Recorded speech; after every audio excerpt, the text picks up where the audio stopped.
So what would you say is the key part for people that want to get more in tune and connected with their intuition? I love that. I feel like it's almost a two-part journey because we're born with that intuition, right? We're born with that internal knowing. It's always been there and it always will be.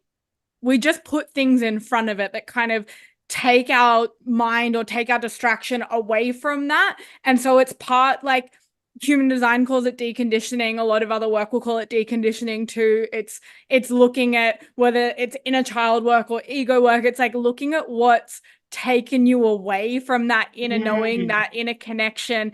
And I like to call it dissolving those things because we're not getting rid of them, or like it's just like you look at it and you just get to dissolve it. It doesn't take necessarily effort or hard work, although sometimes it's like they say that the deconditioning process in human design, for example, takes 7 years, or even when you think to it on like a cellular level, like all of the cells in your body are renewing every 7 years. So every 7 years you Yes. have an entirely different body, which is wild. So sometimes the process is long and sometimes it's dissolving fairy floss, but first and foremost, it's looking at like, oh, okay, what are the beliefs that I have going on here? What are the stories that I'm telling myself? And is that Yeah. my story or is it somebody else's? Is it time for me to unsubscribe from that? And by doing this process, we start to get closer to our internal system, to our intuition, to that inner knowing.